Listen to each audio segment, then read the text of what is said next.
We flew them back to Ghana, and stranded European nationals, we flew them back to Europe.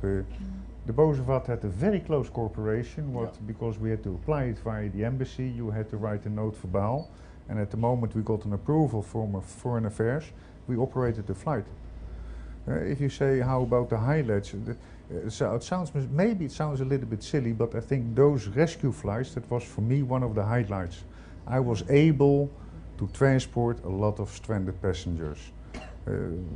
Now we're almost at the end of COVID, cross your fingers, but if I see it happened in March, we had quite some discussions together where all of a sudden, and it was really overnight, where the airspace was closed. First we were not allowed to bring in passengers, and out of the blue we were not allowed to carry passengers out of the country. I had scheduled that week 3 flights of 400 passengers per flight. We had to tell 1,200 passengers that they were booked, they were planned to fly, but they won't fly. And when will we fly? I said, I have no idea. Now, at the moment you are able to transport these passengers, it gives you great satisfaction, because we had students who were here on an exchange program who all of a sudden wanted to go home and couldn't go home. We had 150 stranded Ghanaian students in France who wanted to go home, and there was no possibility. We had 240 people in London who wanted to come home, and the only one operating was KLM. Now, that gives you a certain amount of satisfaction. How much did we say together from it is good to fly all those stranded passengers home? Now, that is a highlight in my career. I think if you talk, the second highlight is the introduction of Air France. This was a KLM dominated country, and our flights were full. We were flying with load factor 95, 96. Now you can do 2 things. We had already exhausted the possibility. I just want to pause here. How many of you know that KLM and Air France are sister airlines? Did you all know that?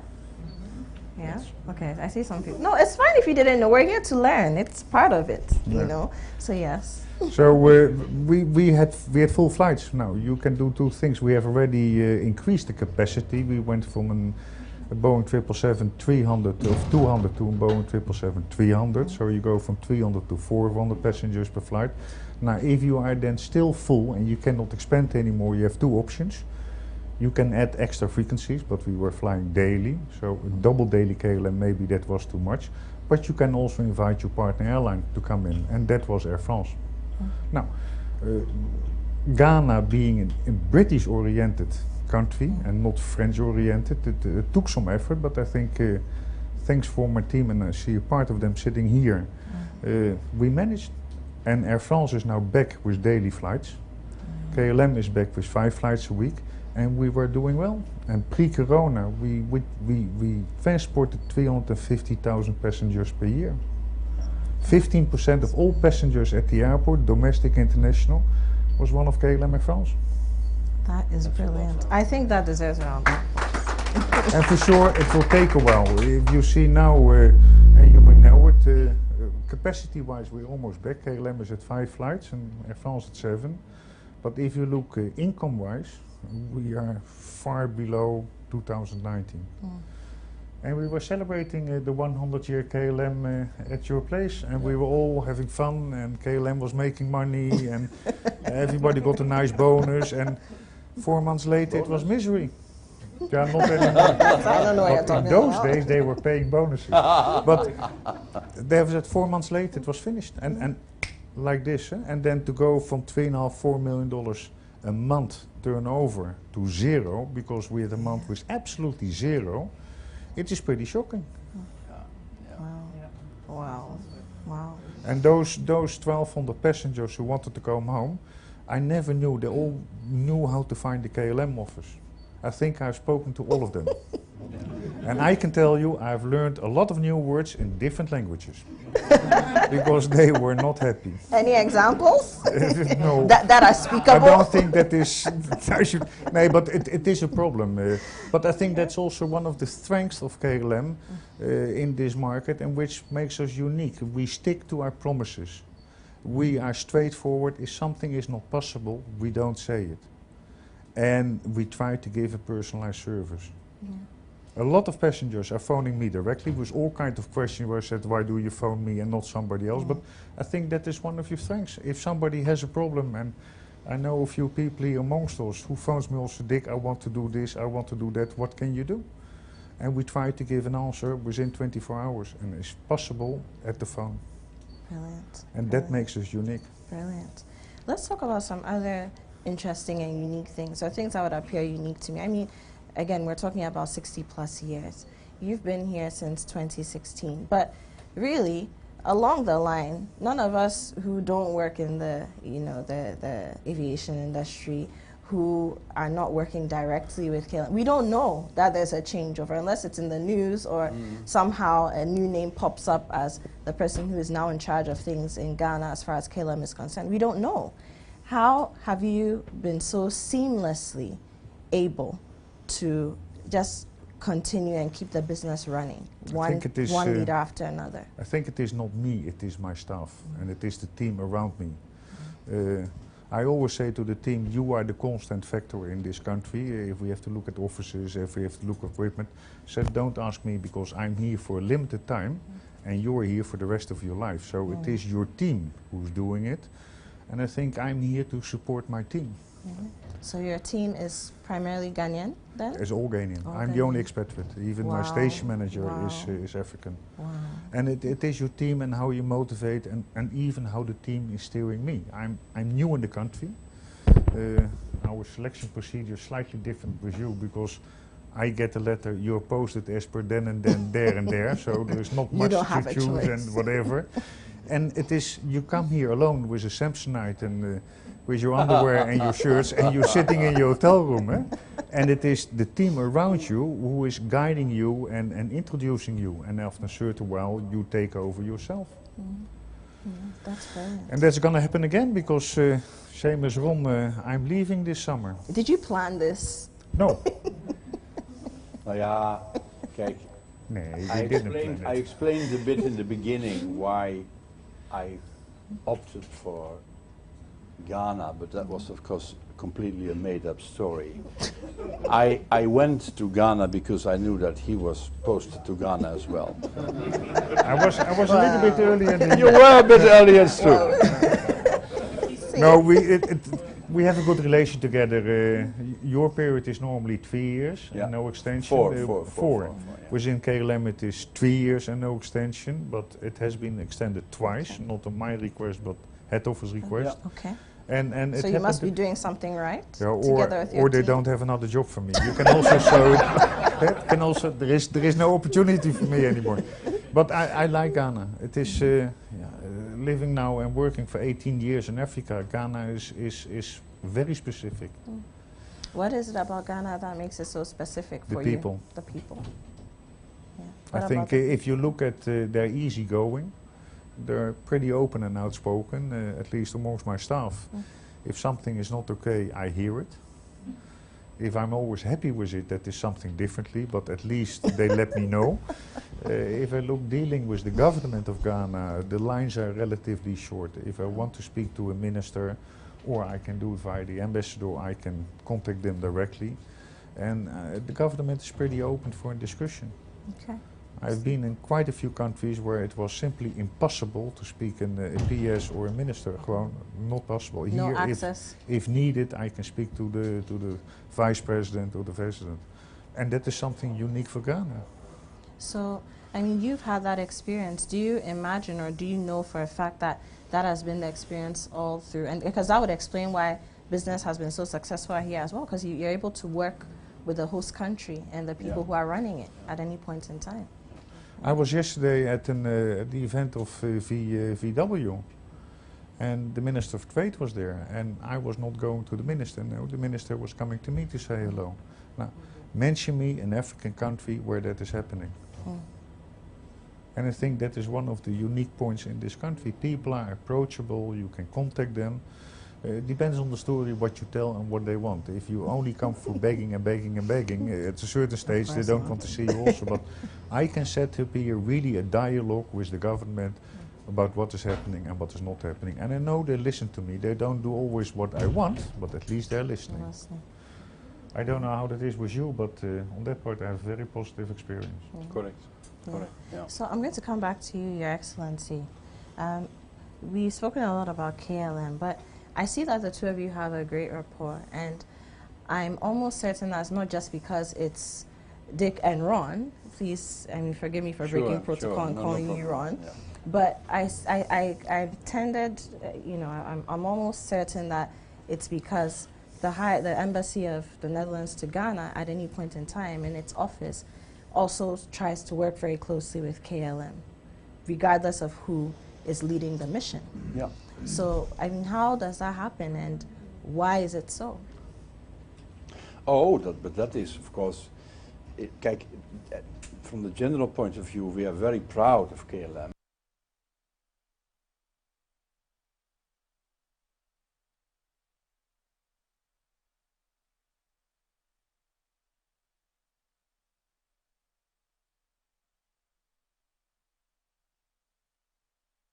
Not to interrupt you, but why is it blue and not orange? Yeah, you should ask him. Since we are the oldest airline in the world, we had the free choice which color our airplane will be. Oh. And blue is from the sky. Did you know that? Yeah, I think it's beautiful. I think it deserves a round of applause.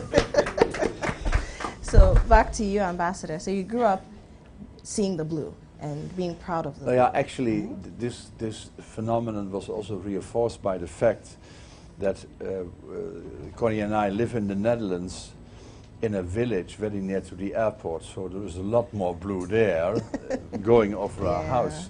It's a little bit ironical, but we have a lot of planes there because the national airport Schiphol is, I think it's in Europe, it's the third or the fourth airport in Europe, so it's a very, very busy one. So you have a lot of planes, of course, which you don't see them, but you see them further in the sky. And of course, then I come to Ghana, in Accra, and then my house is very next to the airport. And I can assure you, when you are sitting in my garden, and when you are looking at my house, we have a very beautiful garden. Let's say 60 meters from the house, you sit there, and sometimes we did that after a party or so. And then suddenly there comes this huge thing almost hitting our roof over us, so we can see the blue. And we always say, it's 10:15. We take a sip of wine, KLM. That's always the case. And British Airways is a bit later, and Air France is a little bit later. I just want to add, because I'm absolutely coming to a very short answer to your question. But in this repatriation period, there was a very close cooperation between KLM, because KLM continued flying almost all throughout the period where, of course, other airlines stopped. So that was a very positive point. And that's something we really wanted to do. We kept going. So what we then did, of course, is that we did the intake of the passengers and so forth. They could register. And, of course, in the end, KLM brought them out. But what was a fundamental help to us was the quick and efficient help and cooperation of the Ghanaian government. Because we always had to ask for a permission. Can we do that flight? That is a normal standard procedure. So I always made the note, my staff made the note, but I mean, we of course you always check and so forth. And then we scanned it, and I remember very much that immediately afterwards I got it on my WhatsApp, and we sent it directly to Foreign Affairs on the WhatsApp, to the Jubilee House on the WhatsApp, to the Ghanaian aviation service on WhatsApp, and they immediately, 1 or 2 days later, they responded. That was for us so much of a help. To add to that, there was really pressure behind it, because the flights we were operating were cargo-only flights. Yeah. There is a lot of cargo potential in Ghana, and we were able to maintain flying 3 times a week with cargo only. And the moment when I saw that happening, I said that I found it stupid. We fly with 300 seats in, empty, 300 seats out, empty. A lot of people are stranded, and our hands are tied. So I brought it up by the government. I said, can we do something? And then we came with the idea of extra rescue flights. But the point is, if you have a cargo flight, you have two people in the cockpit, one steward or stewardess, and that's it. The moment you start going back with flights with passengers, you need crew. Now, due to the situation, a lot of crew were laid off, sent home, but not available. So we needed an assurance that the flight could operate because I needed the crew.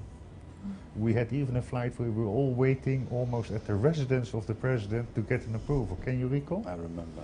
Wow. I remember. You were waiting at his residence. Yeah, we just were for phoning approval. from GhIIA, and even the European ambassador As a matter of fact, that was in the beginning of March. It didn't come.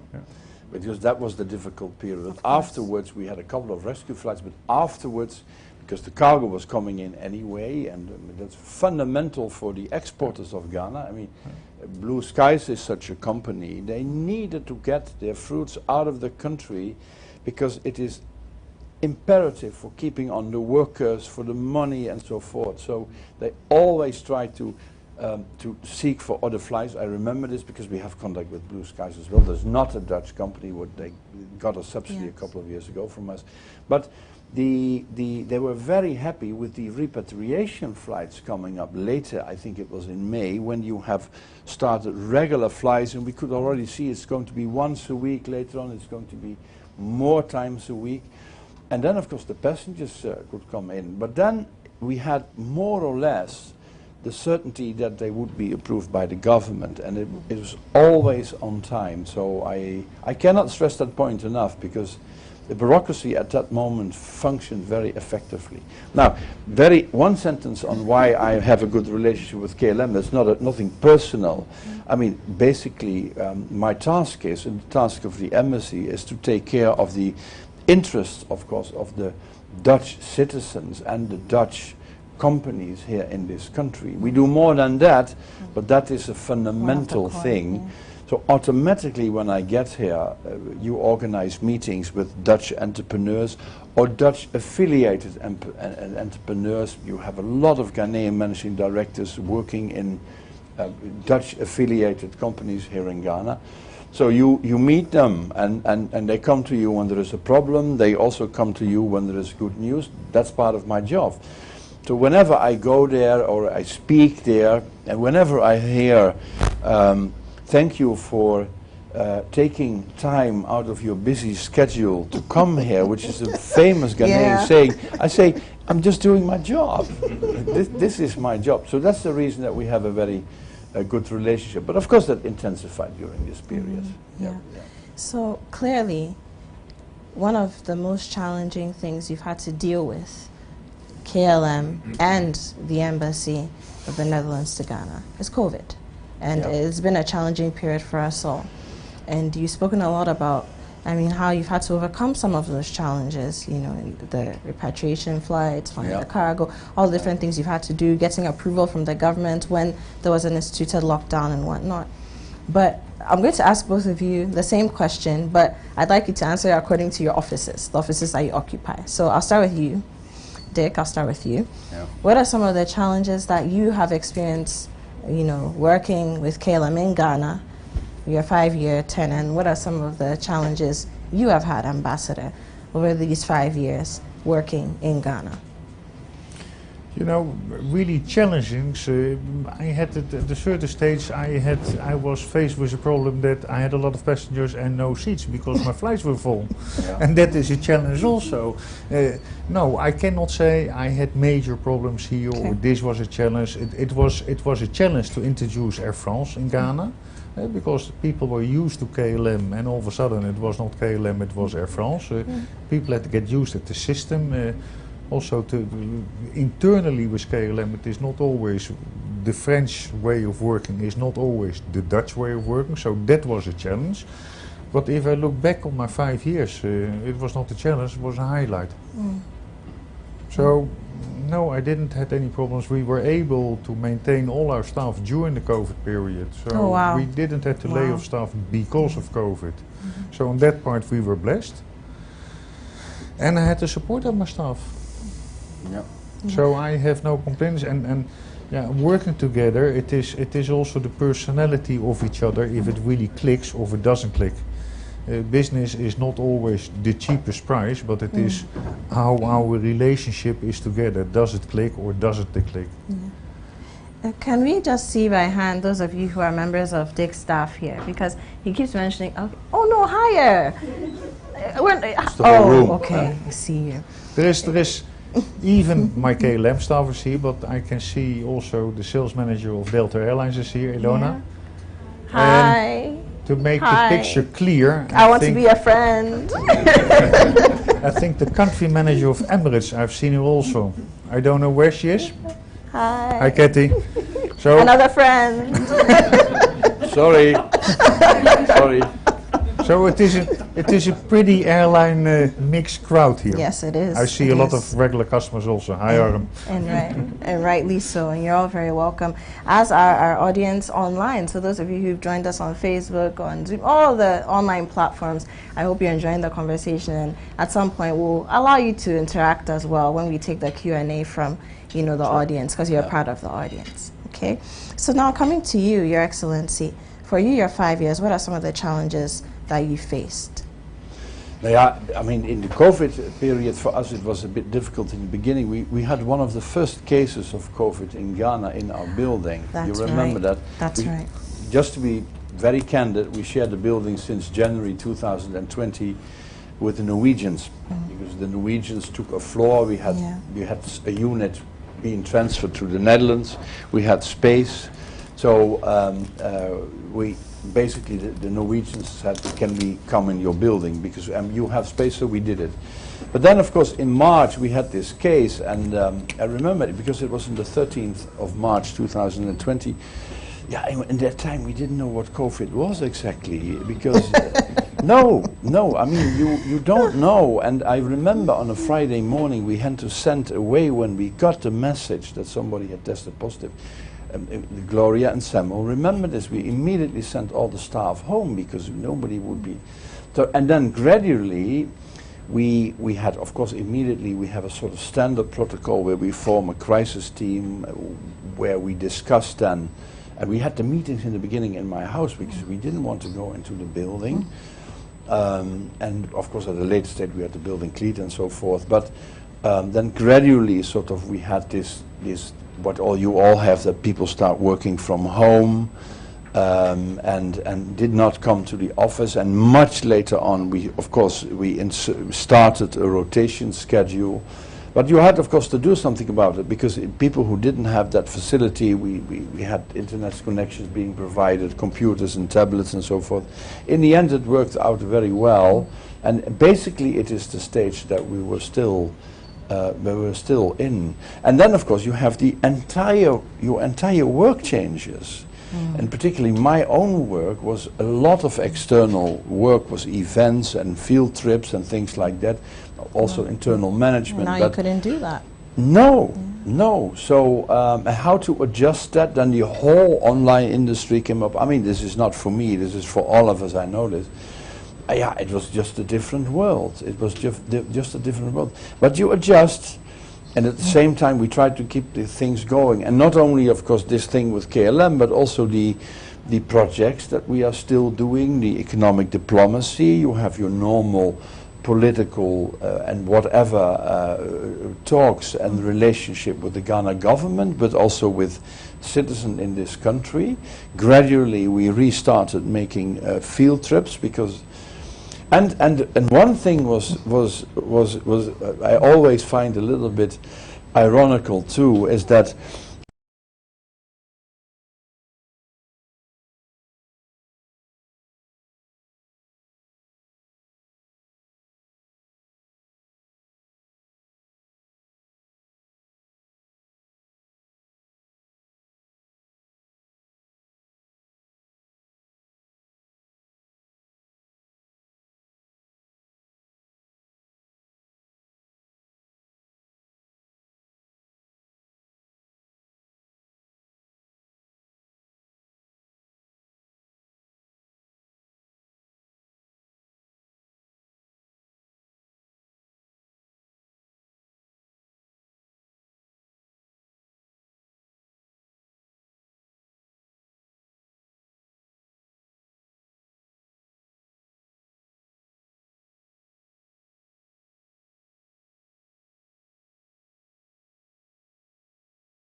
dear friend to me.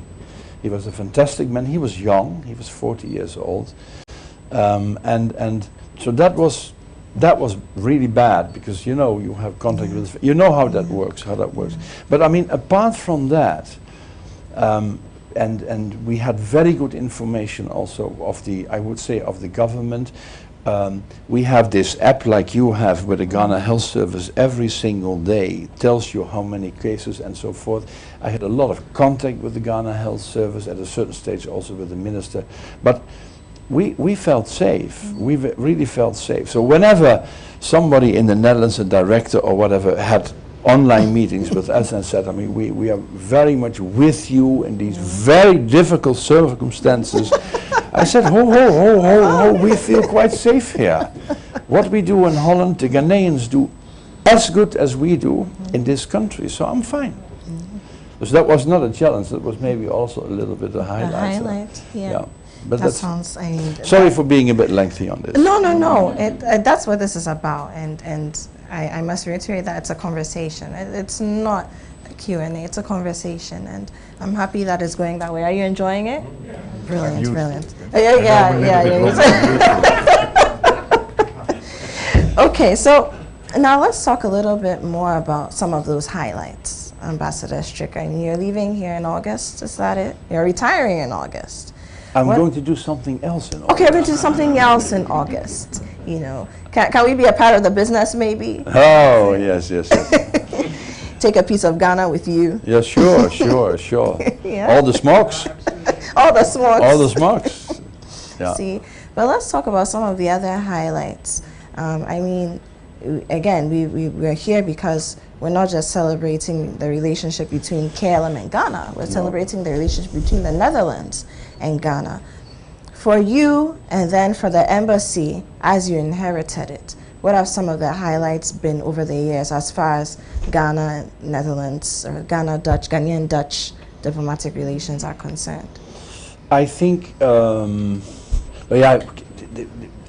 had nice work, and the embassy has a very nice sort of program. You know, we have this from aid to trade, which is a little bit the phasing out of the aid, away from the previous aid relationship in the last decade. And I found that very interesting, because then the philosophy there is that you in order to make your initiatives and project what you want to do, whether it is in the cocoa sector, in the palm oil sector, or generally in agriculture, we do a lot in water and sanitation. For sustainability, that is to say, in order to make sure that it lasts, we try to see it from an entrepreneurial point of view. So if you have a waste to energy plant, the idea is that you can subsidize it to a certain extent, you can help the start, but in the end it has to stand on its own feet, because otherwise you will be spending money for the next 50 years and it's not going to help you and certainly not us. So we always try to construct projects, which was basically already done before I came, and I saw the development over time, and I followed it closely, but that's also a bit my personal interest, also to see what went well, but also the failures, because you learn also something from that. So I found that very interesting, and basically they are done with Ghanaian partners. We do a bit, but not much. Basically the money and the funding, but it is done with Ghanaian partners. We have the Solidaridad, which is a big partner here in Ghana, but we have universities, companies, so it's really widespread, and that was one of the, I think, very interesting things to do here, and it also gave me the opportunity, of course, to go in the country. Then the economic diplomacy, business relations, I always I enjoyed a lot, and we do not do this alone. We do it with the Chamber of Commerce, the Dutch Ghanaian Chamber of Commerce. The current director of the Ghana Business and Culture Council, there's a bit less culture in there, but there's more economy in there, is sitting over here. It's Mr. Chaling Viada, the man with the white shirt. Hi. And his predecessor from a longer time is Mr. Nicole Van Staldin, he used to be the managing director of the predecessor of the GMBCC, as we call it, and he is currently also the honorary consul of Bulgaria. Huh? Yes. That's correct, Nico. We've heard a lot about you, so he is Honorable. We have. Yeah, he's on his way to become an ambassador, but of course it will take a bit of time. But it is that is I think the highlights, and not the highlights, but apart from that, this is from a very general point of view. It's just to get to know the country and to get to know the people. Because in the beginning you always think that you more or less, you know, but I didn't. And I was always, what I have admired a lot in this country, because it is different from our society, is the Ghanaian Protocol. Because it can look to an outsider that the Ghanaians are easygoing and are a bit informal, but as a matter of fact, you very much stand on protocol. Things have to be done in a certain way. That's true. The fact that you, before you start speaking, that you address the most important dignitaries in a room is not very Dutch. We would basically see this as something that maybe we don't do, or we don't do anymore, unless, of course, you have a very important. But in Ghana, that is very different.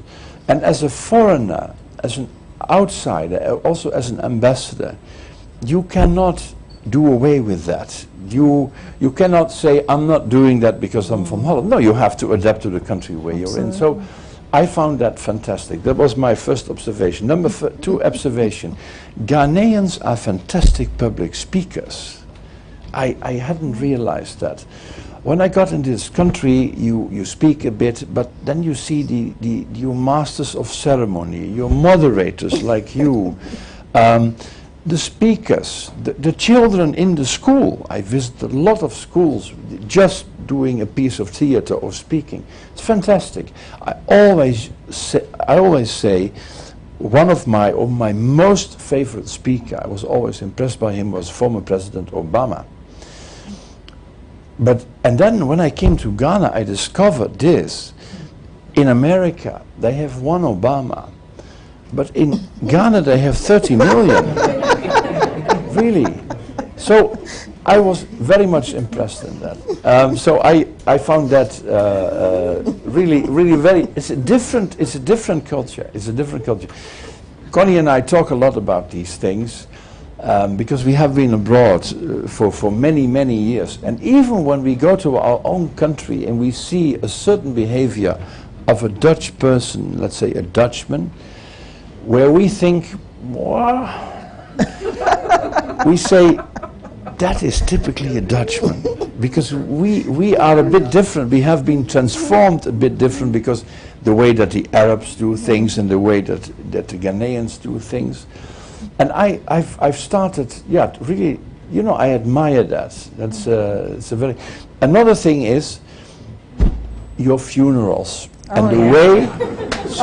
Sorry, and the way you treat the people who die. Oh yeah. This is, I think, unmatchable on this planet. Yeah. They're the lords and ladies of the land. When you die, you become a lord or a lady of the land. It is. It's fantastic, and I make a bit of a nasty joke on this by saying that in Ghana, in order to become famous, you have to die first.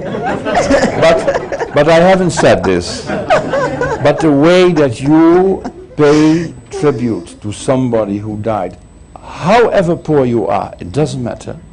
And I have been to those funerals as well. To the highest level, the tributes, the booklets, the brochures. I had also the tragedy of one of my staff members on the consular department dying 2 years ago. But it was a beautiful funeral, and I'm very sort of in admiration of that too.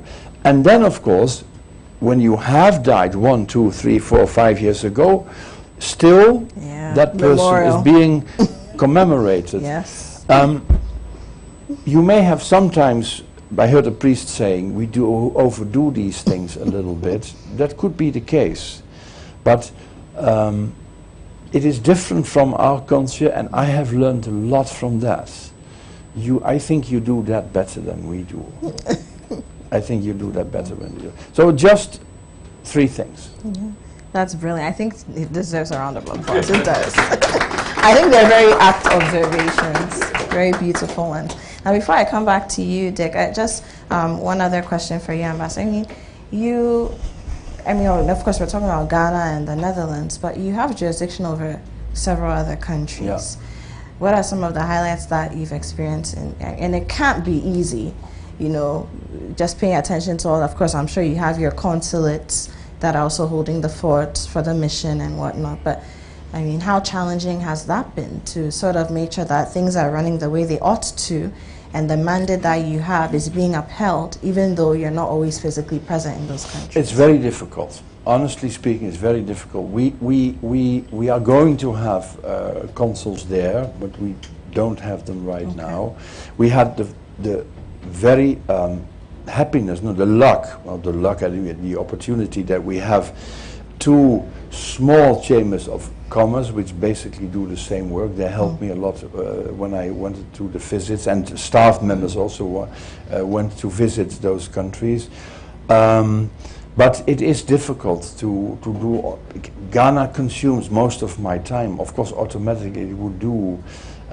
So you are present in Liberia, you are present certainly also in Sierra Leone and Togo, but it is much less than here. In particular in Liberia, but even more in Sierra Leone, I've always went there because we have a Dutch community, and there is a certain interest from that community to do things and to do projects and initiatives, of course, to basically alleviate poverty and to build up business relations.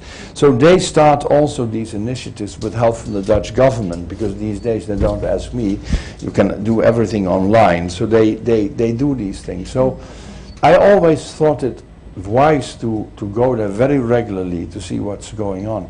And the highlights, I think, politically speaking, when I think it was in 18, that there were elections in Sierra Leone and in Liberia, and power was transferred to the other side, to the other party in Sierra Leone with President George Weah, and also in it was in Liberia, of course, and then in Sierra Leone you had Julius Maada, and that was a very important point, because they have a very tragic history in the last 25-30 years, and the winners coming out of the 2000, I would say 4, 5, 6 period, they had to leave after 2 periods. The 2 presidents, they had to leave their office, and then the elections took place, and the transfer to the other parties, to the opposition, took place, and that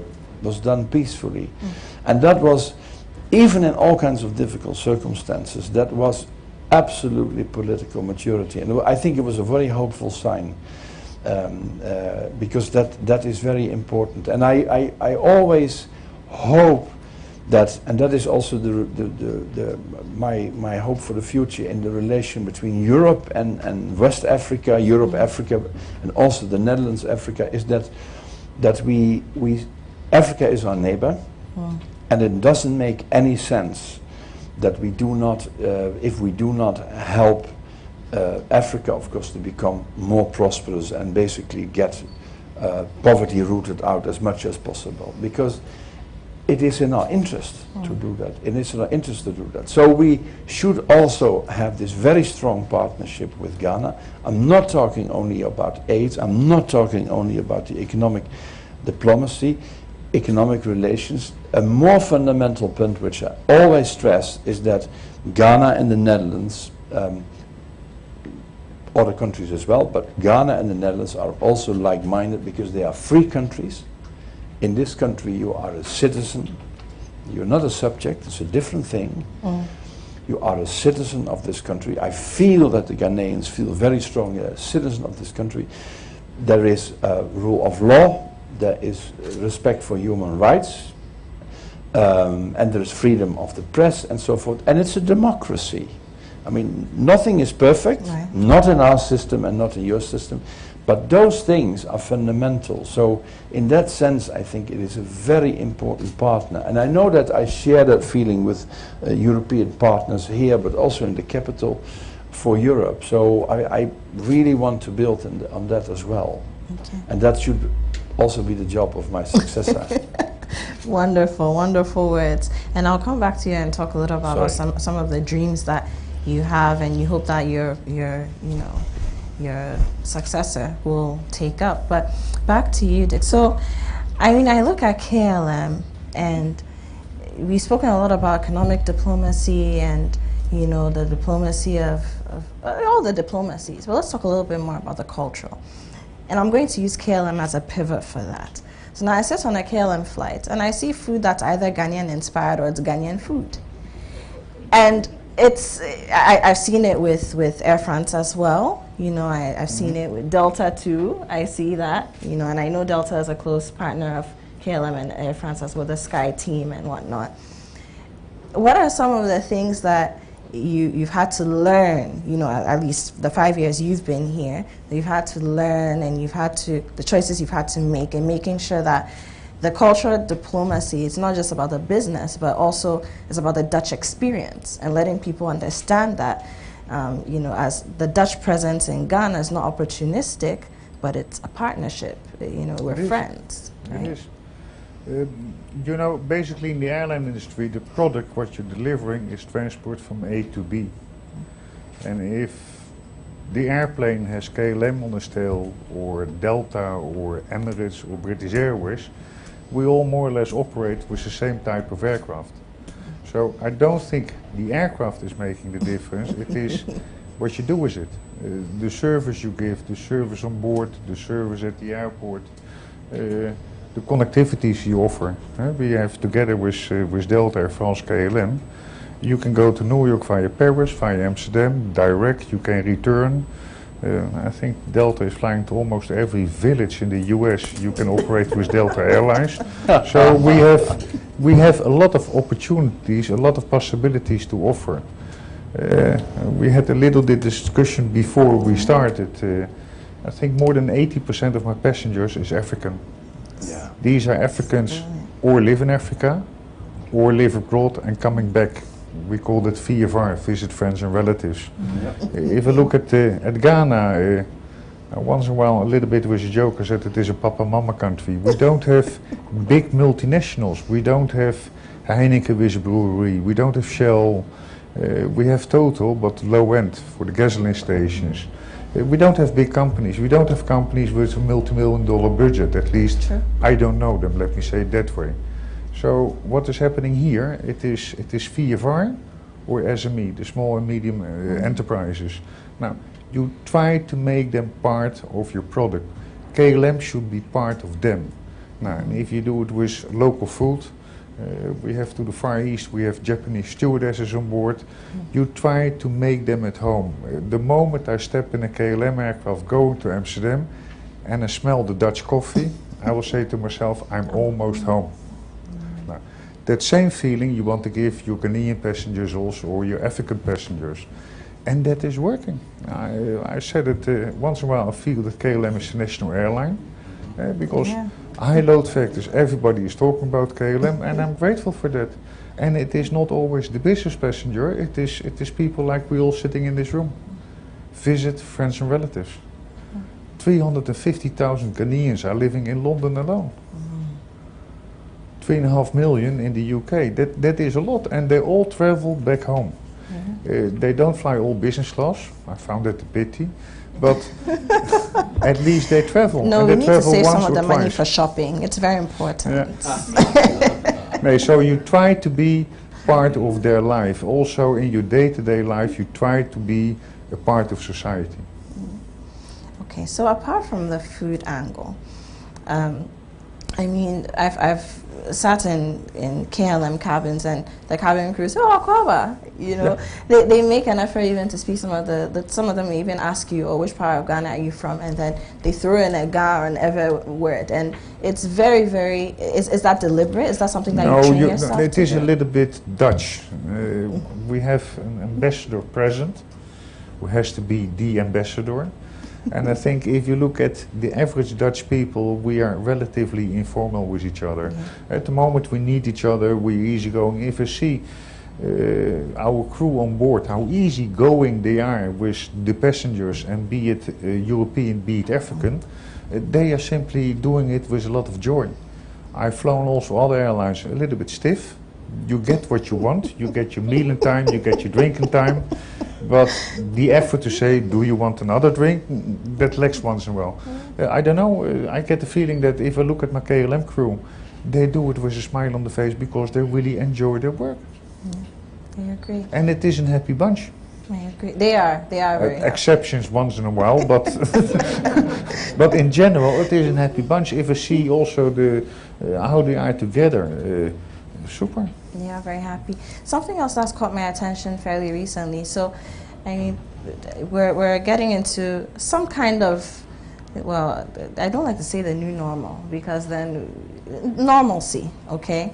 And flights are up again, right? And I've seen that KLM rates for a lot of different airlines, the rates have been through the roof. And so people who couldn't do the repatriation or didn't need to during the height of the pandemic want to go home, want to move around the world, and they're struggling with ticket prices. But KLM has some very competitive rates. How are you even pulling that off? You know, the rates, and you mentioned also again the rescue flights, the repatriation flights. I got comments from head office that said, why don't you increase the fares because we are the only one operating.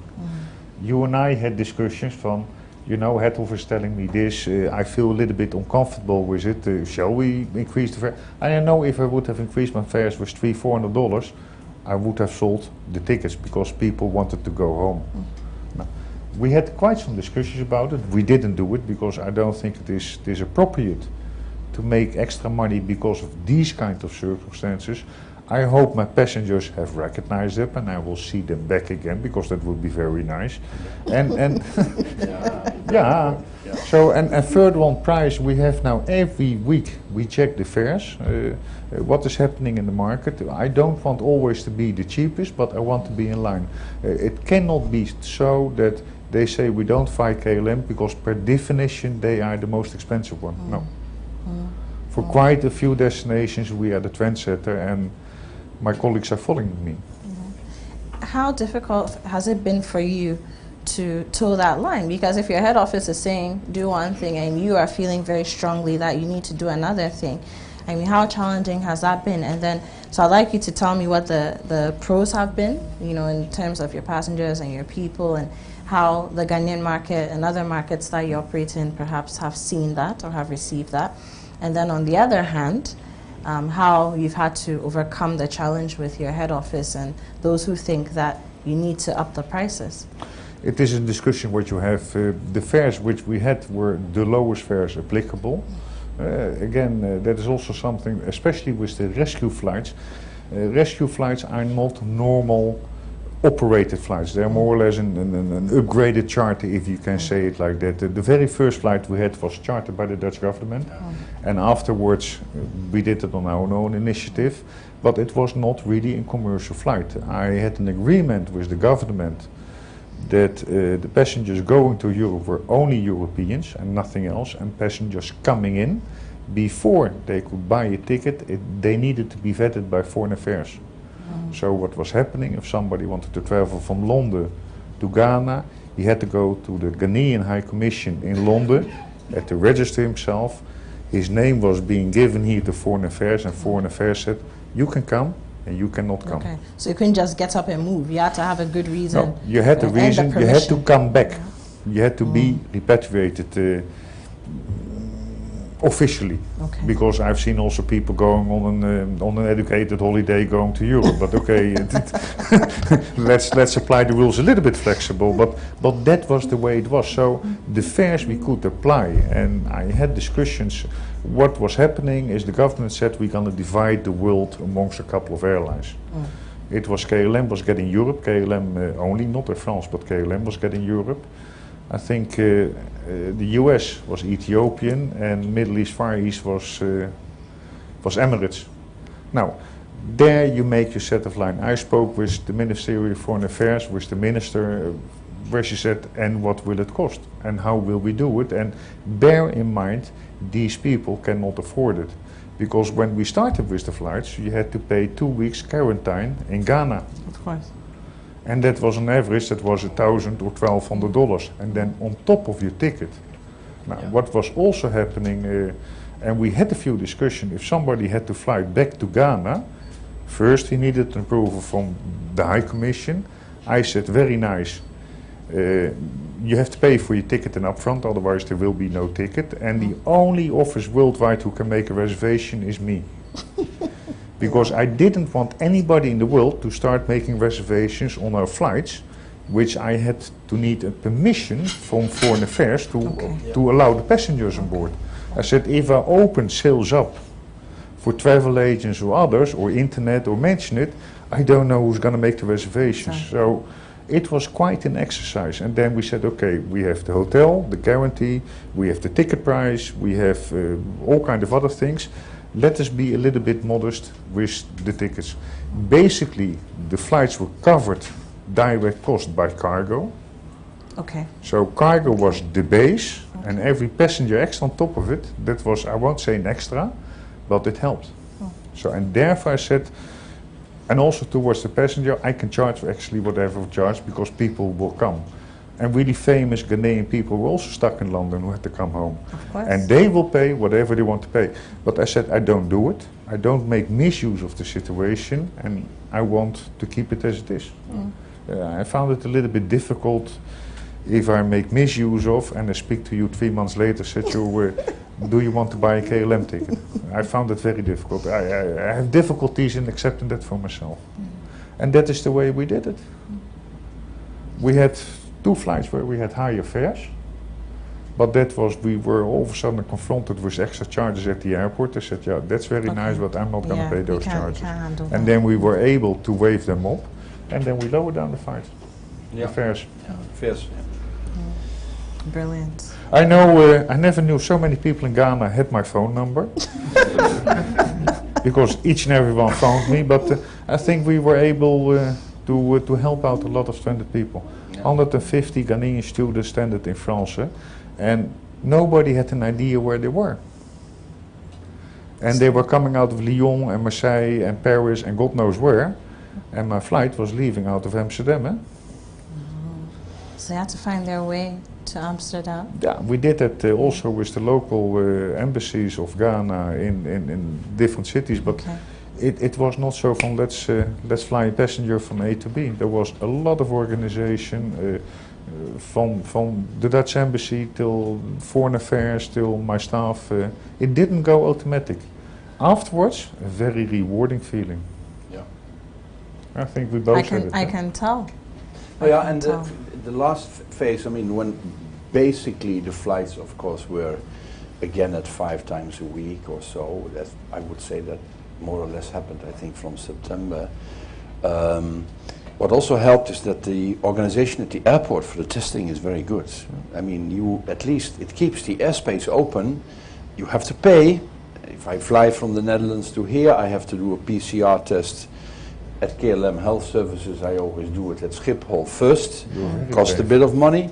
But then of how I do the speed test, of course, at Kotka Airport. Okay, it costs money, but the people who can pay it, and we can pay it, and many others can pay it, at least you can fly for your work from the Netherlands to Ghana, and that helps a lot. That helps a lot. And so that I think that it is something which is really done very nicely. Yeah. Sounds wonderful. So, Ambassador, I'm coming back to you. Let's talk briefly about your hopes for Ghana-Dutch relations, and you be leaving, but I have a feeling that you come back and you be whispering in your successor's ear from time to time. No, you're just moving on. You don't know him. Moving on. Okay, yeah. I'll ask you more about him later. Is that fair? No, but what are some of your dreams, and what are some of the things that you would like to see, if it were possible, happen between Ghana and the Netherlands? I think, you see, the president should visit the Netherlands officially. That's one of it didn't happen in my time. Yeah, that's true. I've always tried also to get the king here for a state visit. That would also, I think I was close to that. No, I cannot say that. But I mean, that would be good for the relationships. I think at the top level we could have more visits. The problem is in the Netherlands is a bit that we have, for a certain period in the Netherlands, we had, I think, 12 ministers and a couple of state secretaries, as we call it. So there was not much time, I think, for traveling. So then you see that could have been a bit more. I was very happy, by the way, that the Prime Minister of the Netherlands came in 2017 in November to Ghana, and he was received by President Akufo-Addo, lunch and so forth. That was absolutely also one of the highlights of my stay here. But that, of course, that could be done a bit more, I think. Is it that there's no reason for it to happen, or?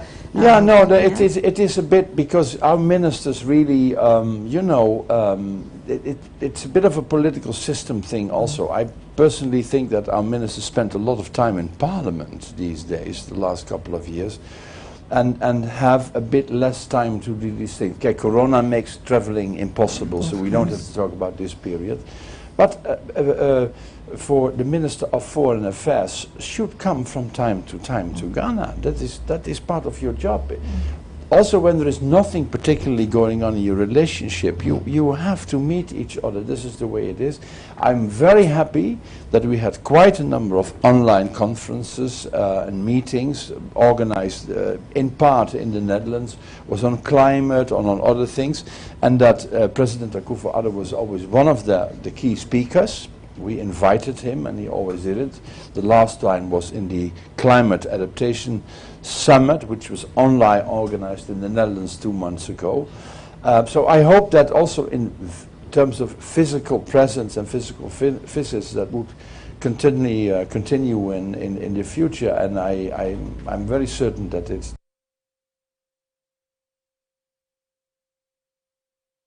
And I really hope that on the larger picture, of course, on the focus of Europe will be also very much on Africa and therefore also on Ghana. And I think that looks good if I see the plans of the European Commission and the European leaders, of course, for Africa. Because he just came back from Brussels. The president came back from Brussels, and that is also for us, because we do a couple of things bilaterally, but let's not forget it, that we as a member states, we make up the European Union, and that in terms of political will, political power as well. Political power is a bit of it's maybe a bit less, but economic power, trade relationships, we have a lot to offer, and let's not forget that if you talk about exports from Ghana, they go to Europe. Absolutely. Your imports come from China. Absolutely. Much more. Yeah, and if you combine those, China is a more important trading partner in numbers than Europe. They are almost at the same level. But if you look at the exports of Ghana, they go to Europe. I think it's more than 50% of your total export. And that, because we have open borders in that sense, we don't have many barriers there, and that will continue in the future. Yeah. So it's always for us politically and culturally, of course, you have a bilateral relationship, but we always, and I always look at the larger picture, and that is Europe versus Ghana, West Africa, and of course Africa. So that that's the thing. And I'm sure that my successor will do the same thing. Okay. Yeah, absolutely. Okay. At this point, I'm going to open the floor for Q&A from the audience, and that includes you who are joining us online, be it via any of the platforms, Facebook, Zoom, wherever you are. You're welcome to send your questions through. I will get them, and I will, if we have enough time, get as many of them as possible to my guests. But those of you on the floor in the room, you're welcome to ask your questions at this point. Okay, there's a question here. Please tell us your name, possibly the company you're coming from or who you're representing, if it's yourself even, and then you ask your question. Okay, sure. Good evening, everybody. My name is Sonia Amanda Ametume. I am the Country Director of ISEC Ghana. And what we do in ISEC is cross-cultural exchanges. You know, so we design projects tailored to the SDGs. We send young Ghanaians all over the world to work on them, and we receive young people from all over the world to work on these projects as well. In the past 3 years, our flagship project has been with ISEC in the Netherlands on health. So we've received over 100 young Dutch interns, third-year medical students who come and work in various hospitals in Kumasi, and both public and private, so they can compare and contrast the healthcare systems in Ghana and the Netherlands, and then they provide direction and suggestions as to how it could be better at the end of their project. So my question is, what have you observed, and this goes to both of you respectfully, what have you observed about the young people in Ghana when it comes to volunteerism, and what do you think we could do better? Okay. Thank you. Let me take 2 more questions, and then I'll pass them on to our guests. I like in particular nasty questions, difficult questions. I don't. So you know who to direct your questions to. Okay, so can we take 2 more? Okay, yes, please go ahead. Reverend Kinsley, I'm the Executive Secretary of the Civil Society Coalition for the AFCFTA. Okay. African Continental Free Trade. So that's a big conversation now. My question is to find out, we know the European Union has been one of the instrumental blocks to the cause of African Union in Africa. But we also need more cooperation from the European states. Okay. Because we are of the view that we send more of our goods to Europe, and then we rather go and import more from China. So the trade balance, there's some deficit there. Balance of trade. So we are, as a civil society, we have a project that we are trying to champion, so that we have more Europeans, possibly and Americans and UK here, because it might be proportions. You can't go and export your product to the continent and rather import more from another continents. So our team want to find, our coalition want to find, what are some of the initiatives that the European Union or from the Dutch government has in place, initiative to strengthen the government of Africa and structures, so that we can secure accountability from the AFC, because our role is to ensure that the AFC, if they really works for the African people, where the SME center will be strengthened to partner with the Chamber of Commerce of the European states, so that we can be able to expand trade and strengthen cooperation. Once we export more, we export our trade, our products, we must also import, so that we have the balance, so that we can be able to eradicate poverty and then hunger. Thank you very much. Thank you. That's a great question. Okay, there's another one there. And I wish we had Her Excellency Dana Concha here to take up a portion of the question. But of course, from the Dutch government angle, we do have Ambassador Strikker. I'm sure he'll take it. Hi, my name is Christabel, and I would say my question's for His Excellency. Okay. I wanted to pick your thoughts on the co-location of embassies as a strategy for African diplomacy. Okay. Thank you. Okay, thank you. So I'll come to you, gentlemen, next, but let's answer the 3 questions that have come already. So the first one was how you view volunteerism amongst Ghanaian youth, and what you think you can do better. The second one has to do with ACTA and the civil society groups, and how the EU in general, but also the Dutch government or what you're thinking of doing to make it easier for us to increase our importation from Europe, so that matches our exportation to Europe. And then the third one is co-location of embassies, right? Okay. Cool. The last one is the...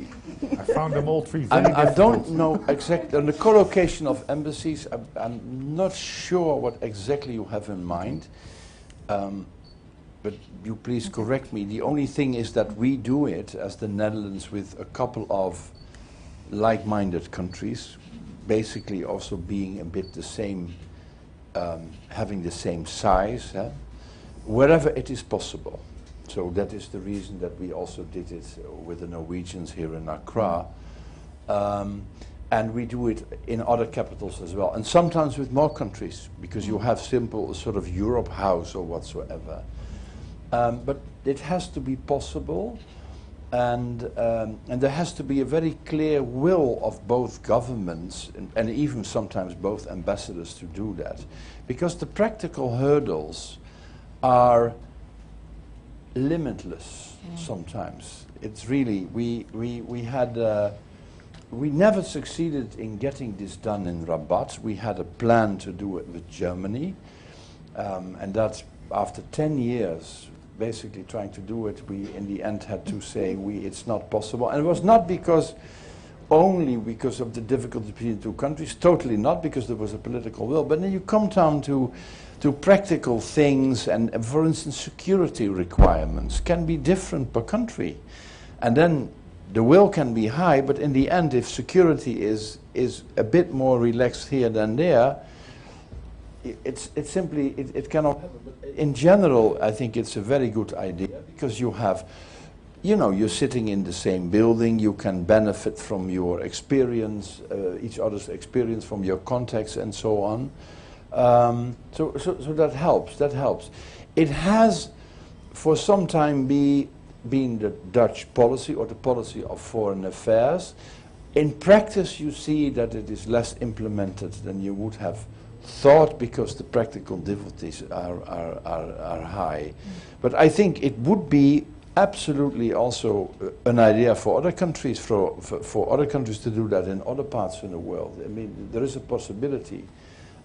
Absolutely. And sometimes, of course, when we would like to do something together with the European Union, and they have 100 staff and we have 20, that's very difficult to do that. But when you are a little bit of the same size, and we have with the Norwegians, we are 25, that helps. But I mean, if it would have been 35, the same thing. So it is a good thing, and for a long time, of course, and still, it is also for political reasons important, because Europe should be united and should also be seen united. So in that sense, you cannot have 27 member states in one building. I don't believe that. But with a couple of countries, that could absolutely be the case. I think that Germany with the European Union is making a joint building here in Accra, if I'm not mistaken. So, but you see, a lot of embassies, of course, have in the last couple of years have also taken new embassy buildings for themselves. The Pacific Alliance, right? So that helps. Have I answered your question, or did I just talk a bit of nonsense? Are you sure? I'm sure. Now, on the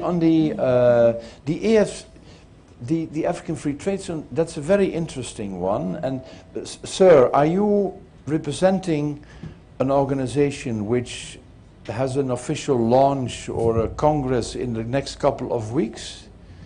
Because you sent me then a letter inviting me to speak a couple of words, 2 minutes of solidarity. Is that correct? Yes, sir. We have a project on the TVET inclusion, the TVET sector inclusion. Okay. Possibly in July or August. Okay, fine. No, anyway, I got an invitation, and this afternoon I saw it on my desk, and I thought it's a fantastic opportunity to tell something. I think it's the youth, the young entrepreneurs, for the African Free Trade Zone, and that is a fantastic combination, because the African Free Trade Zone is the future, And the youth obviously is also the future. The past is sitting here. That's us. Oh no. Found it very personal. Sorry. Or at least it's me. No, yeah, no, it's not me. I mean, it's me. I'm the past as well, 50%. But that is. But anyway, we in the last couple of years we have done a lot training and all kinds of things, trainings for startups and for young companies of young entrepreneurs. A whole range of programs with always a lot of Ghanaian partners, because I think Accra is the startup center in the world. You have so many of these initiatives here, because there is a very strong entrepreneurial spirit in this country. I think a bit of a can-do mentality, and certainly among the young.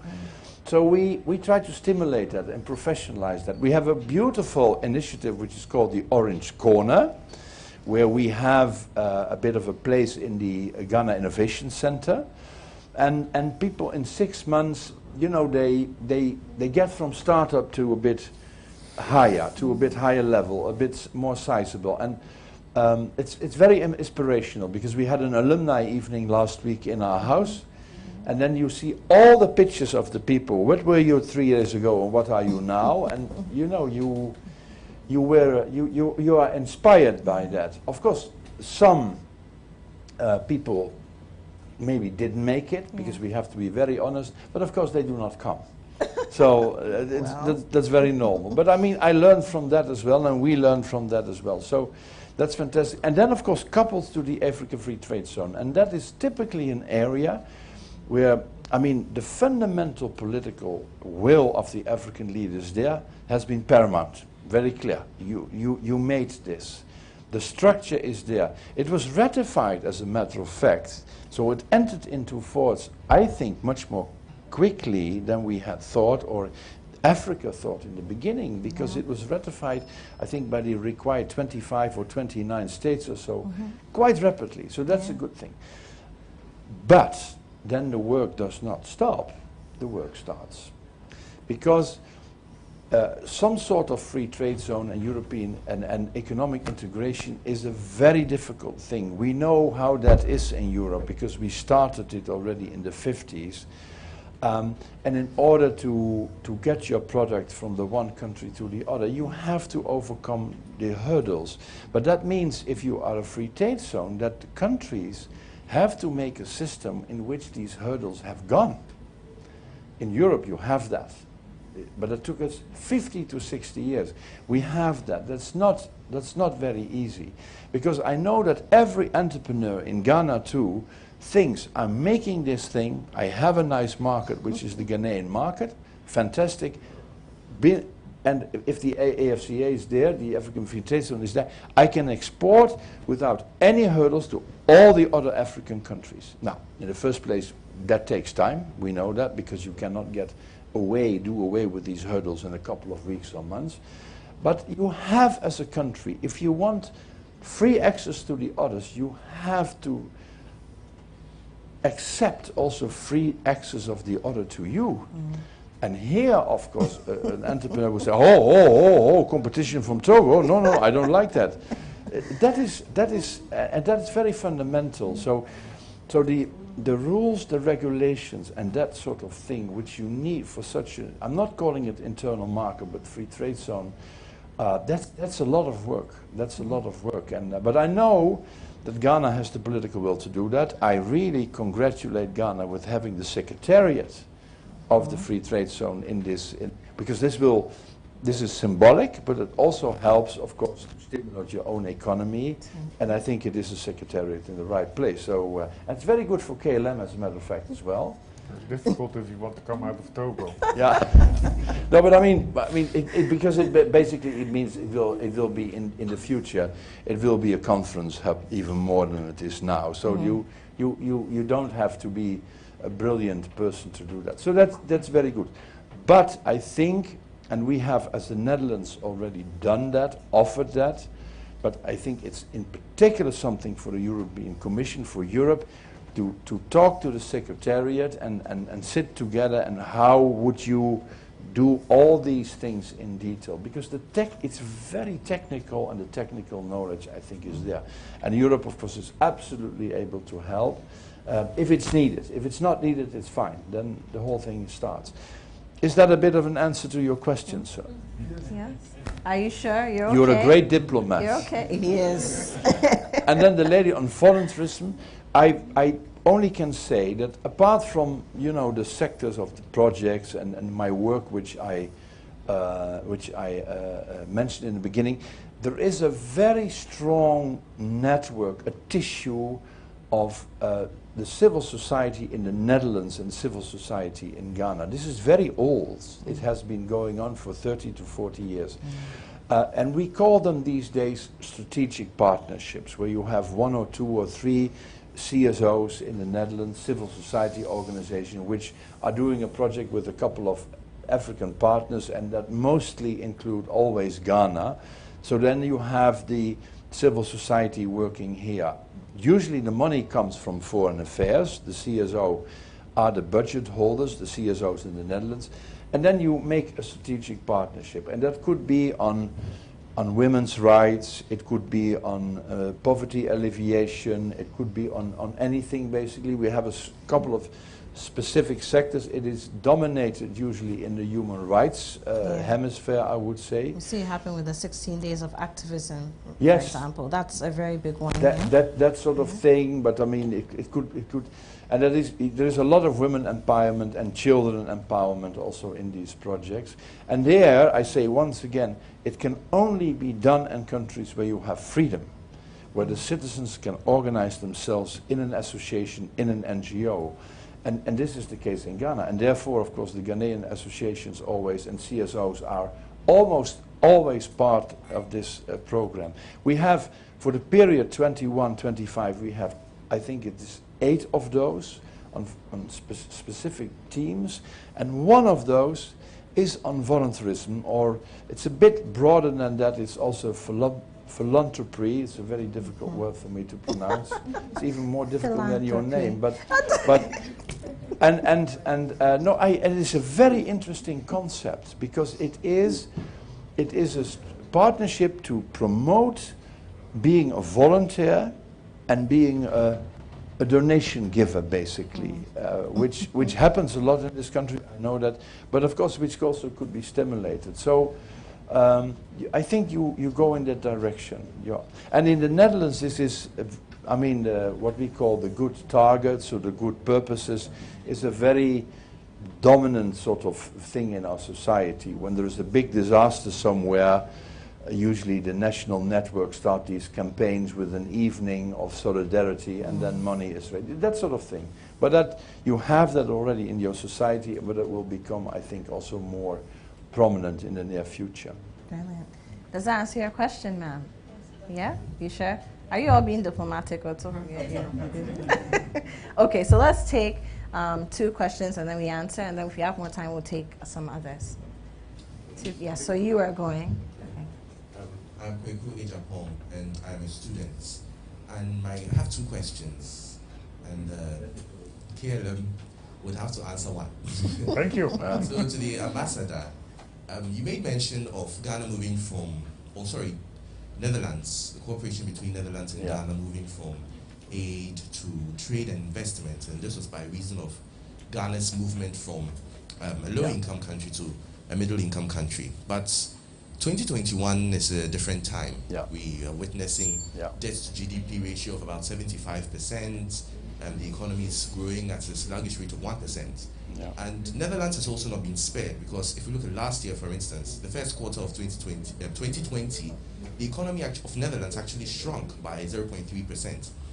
Are there any, is there any plan by the government of Netherlands regarding its developmental partnership or its development partnership with Africa, and whether or not it intends to tweak it to reflect the times, or the cooperation is going to continue to be all dandy as it already has been? And to the your face says it all. Regarding the Ryanair issue and the action by the Belarusian government concerning the grounding of the plane and the arrest of the journalist, Romanovich. Are there any contingency? One, are you worried as an individual in the aviation industry? And two, are there any contingency plans by KLM to protect its passengers and customers from acts of certain governments? Because this is not the first time. We've had Libya, we've had Russia and Kazakhstan. So going into the future, regarding the increase, the world is becoming smaller and the increased use of airlines, are there any contingency plans that KLM can specifically say that when you fly with KLM, even though these issues may arise and the rights of states over their airspace and everything, with KLM you are relatively safe? Are there any plans like that? Okay, so let's take, that was two questions in one, but let's take either one of these gentlemen and then we'll answer and then see how much time we have left. All right, thank you. My name is Eugene Bawale. I teach at Academic City University College. Yeah, we are the only school that teaches robotics in West Africa. And you're doing very well with it. Yes, thank you. So I must add quickly before I ask my question. In terms of Netherlands' economic participation in Ghana, one entity that stands out is SNV. SNV. Yeah. Yes. It would appear that in the last couple of years, its participation in terms of economic activities has slowed down. As you leave, I'm hoping that you will make some recommendations so that they can scale up their activities, especially in the north, where most of their activities take place. But my question then is, if I Google your name, in terms of your activities in Ghana, one of the things that comes up is you asking the question why not Ghana beyond corruption? And that, if I remember, you were in the news for a couple of weeks. How did you handle all of that? And it appears that you've been quiet since then. Okay, so let's take these ones first. Yes, I'll come to you. Okay. Is that maybe Mr. Dick starts with the yeah Belarus, because that's a nasty Was it one. a difficult question, Dick? There were both two difficult questions. It was not only my question one, but also your question is a pretty difficult one. If you talk about plans in case of, I think in the airline industry we had a lot of plans in case of not only what happened in Belarus, but also suppose something will happen here at the airport. You have all kind of evacuation plans. I don't want to go into details, but a lot of situations I planned for. We have fallback plans, we have training plans. Internally at the office we have also all kind of plans, emergency plans, which we train. Suppose there's something happening that we know what to do or not to do. I think the incident of Belarus of last week is a new one. I haven't seen it before, I haven't heard it before, that an airline was forced by a country which it was using its airspace to land because they want to arrest somebody. I don't think there was a bomb threat, but I will leave that to the experts. That was a new one. You saw the reaction internationally. The European Union reacted immediately. The US, the UK reacted. And I think in incidents like this, you should not only act as individual airline, but I think you should react as a community, which we did. Is that a little bit answering your question? Well, yeah. Okay. You didn't go into the details. No. I mean, well, there's protocol. He can't. We are prepared for a lot of situations, and being the worst is that an aircraft falls down out of the sky, to hijacks, to all kinds of incidents. We are prepared and we train for it. The airport, I have to give the airport organization and civil aviation a big compliment, because they do yearly in training if there is something wrong at the airport. With the fire brigade and hospitals and the army, and they did the training that an aircraft crashed into the ocean, and really the Navy and the fishermen, everybody was involved. It was pretty realistic. So on that part, what we can prevent and what we can train, we will do. And if it is something where you cannot plan for, like what happened last week, you react. Okay. Okay. Just to add on this, of course, it has nothing to do with KLM, but We had, of course, in 2014 the downing of what we call the MH17, which was Malaysian Airways, where more than 300, it was downed by what is it, paramilitary forces, of course, at the border between the Ukraine and Russia, or yeah, more or less, I would say, and 300 people died, that has been an enormous national tragedy, in particular in the Holland, because the most of the passengers came from the Netherlands. There were Australians, there were a lot of Malaysians as well, but of course the vast majority came from our country. So it's still a national tragedy, and we are still seeking justice. In the international fora, we're still seeking justice. We have now incriminated officially, official accusation, of course, for people who we think, and other countries as well, they support us, think that are basically done it. They are culpable of doing this. So, but of course, it takes time, and it has strained certainly our relations, for instance, with a country like Russia. But this is, I think, going to last for some time. But we will continue to seek justice, because the Dutch mothers and fathers, the brothers and the sisters, and the sons and all the family members, they're seeking justice. So they want the trial of these persons who is responsible for that. And this may take a decade, it may take 2 decades, but in the end it is the intention of the Dutch government to see this happening.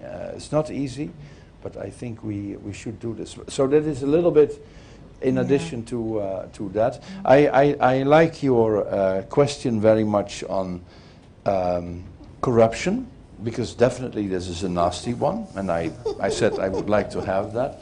I should maybe, it's a bit difficult always when you copy a slogan from somebody else. But what is fundamental, and that is what I said, and I can easily say this today as well, everybody knows that corruption hampers development. It hampers your society. It can start at a lower level. We can have some understanding for that, of course, but in certain, it can be large, but it hampers development. It hampers, I think, also the smoothness of your society, and it hampers certainly your investment climate. And that is what I focused upon when I said something a couple of years ago, but I can easily repeat that. It does, because you have to have a predictable investment climate where you know what you are going to get in order to make sure that you are going to invest, because you invest a lot of country. I have to talk to Dutch companies and say, come to Ghana. So is there a good investment climate? Are they doing something about corruption and that sort of thing? So that fundamental thing is there. And it has nothing to do with Ghana only. That is in all countries of the world. You have different levels of corruption, of course, but transparency, the rule of law, and a strong, you cannot always eliminate it, but fight against corruption is absolutely fundamental. And there is nobody who does not understand things. Apart from even from the citizen who can suffer from this. If you want to do something from a civil servant, to get from a civil servant, and you have to pay for that and so on, that can be a problem. And I don't think it's in all sectors prevalent, but it exists. Certainly, we all know that, and it exists in different countries as well. Enough. It's prevalent enough. Well, the essence, of course, is, because it is focused always on the civil service. The paid by the taxpayer, and then do something for the citizens back, and that's very fundamental. We ourselves, we have to live by, and we are coded by a strong integrity code. You have to respect that. And it helps you in the end. It helps you, I think, enormously. So the fight has to go on, because it is still there. We all know that. That's not a secret. On the last thing I like that is is there no need maybe to intensify economic aid and so forth to African countries, for instance, or other countries because of COVID. Definitely it has changed the picture, I think. I mean, if you look at the larger World Bank and so reports, we don't know yet exactly what the economic consequences for countries could be. Certainly there are big consequences for us too, but the consequences for a country like Ghana are evident too.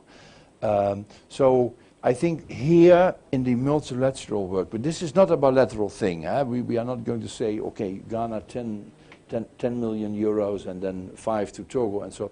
This is the architecture which is guided by basically World Bank, other international, the United Nations too, where we and the Dutch government is certainly in favor of that, needs an architecture to help mitigate the economic effects also in Africa. Sometimes I read in these reports that economic development in Africa has been set back 10 years. That is enormous. I don't think, or I don't hope that it is that severe. I think the resilience, they underestimate maybe the resilience also of African societies, and I think you will have a certain economic spur here as well, but it will come a bit later than I thought. I thought 21 would already be a better year, but now of course we have to wait for the next year.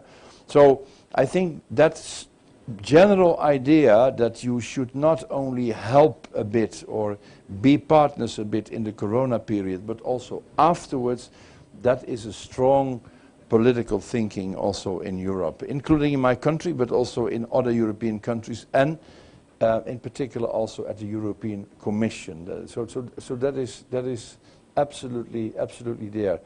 And in that sense, of course, you will see that also, I would say, getting into discussions on debt relief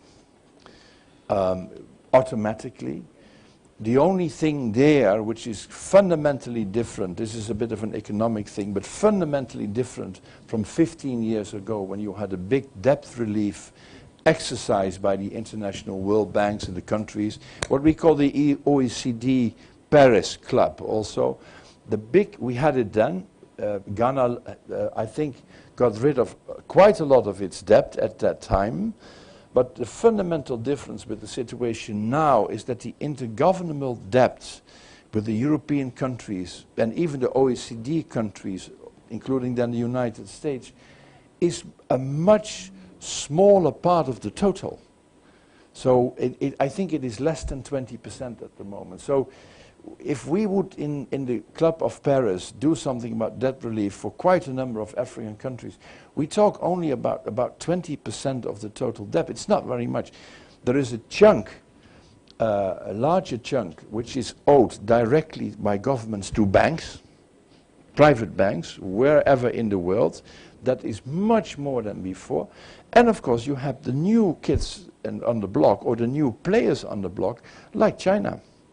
If we would like to have a big debt relief arrangement, of course China has to be part of that as well. So, but help should not only be given now, and partnership should not only be now, but also in the future.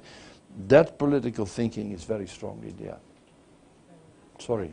You need a round of applause. I'm not going to take any more questions. We're trying to live up to your prior opinion of Ghanaians that we like to stick to time. And it's 8 o'clock. So I'm not going to take any more questions. Perhaps if you know, okay, so we're going to do the vote of thanks. But don't worry, it's fine. But prior to that, can I please take final words from, from Mr. Nieuwenhuyzen and of course from Ambassador Strikker? Very important. Let me first of all thank you for the invitation. It is special that 2 people are sitting here and not 1. So on that part it is already good. It is good to sit together with an ambassador who knows how to speak. That makes my life much easier. And thanks for the initiative. Having worked in Africa for 18 years, of which the last 5 years in Ghana, I can tell you, Ghanaians be proud of Ghana, because it is a really nice country and you should be proud of yourself. Thank you. Thank you.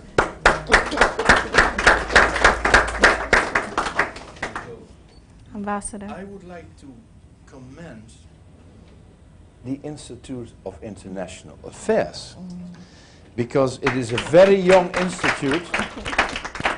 We have a couple of those think tanks in the Netherlands, but this is a very new one. And there is a Council of International or Foreign Relations, Yes. I think, certainly. That's right. But this is new, and this was, I met a couple of your board members, of course, a couple of weeks ago, and they told me something about it. And the idea that you should increase and promote the knowledge of the international relations, the architecture, that could be the European Union, it could be NATO, but why not start with ECOWAS?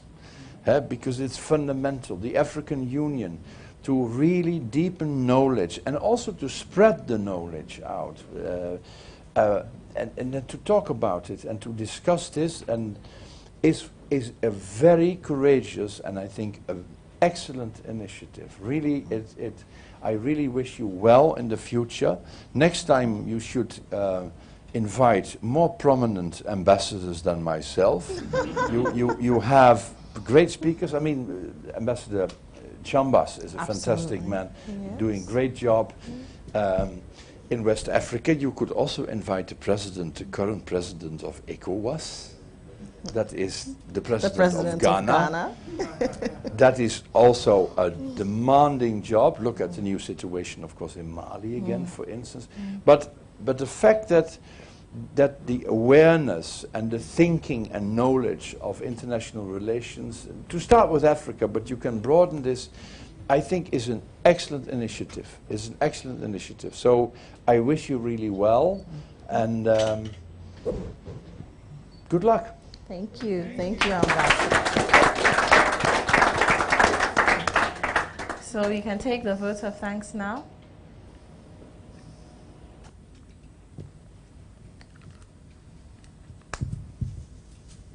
Good evening. Good evening. Good evening, Ambassador Ronald Strikker, Mr. Dick Nieuwenhuyzen, our most valued guests, members of the Institute, ladies and gentlemen.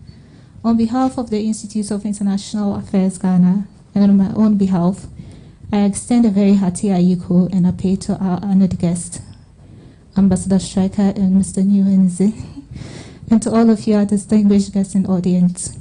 You know, we humans, unlike other species, learn from experience and imitating the positive success of our elders. In that regard, speaking as an international relations professional, a young one at that, we have learned so much from the true colleges on the global space. Thank you so much for honoring our invitation. And to our audience here and online, thank you for your attendance. Please visit our website at ghiia.org for a schedule of our next Fireside Chat event. I'm also happy to inform you that memberships at the Institute is now open. Immediately after my remarks, we would have the photo call followed by refreshments, so please bear with us and follow direction. Once more, please join me to say thank you to our guest, Ambassador Strikker and Mr. Dick Nieuwenhuyzen. And to all of you, please have a good evening. Thank you.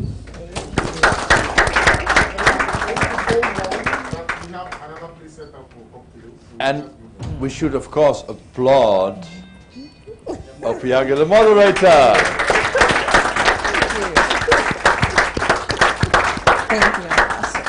Thank you so very much. Can we all, please, from the stage, we would exit and go into the cocktail area for photos, for some drinks, and for some refreshments. I would kindly entreat that the stage leaves first, then the front row follows, then the second row, then the third row.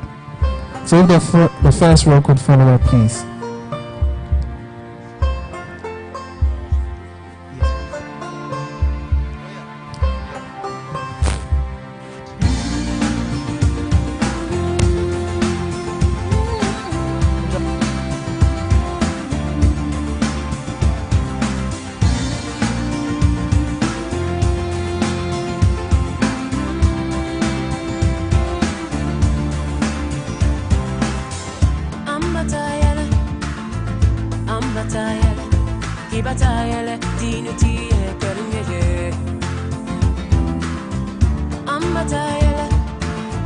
baby come where.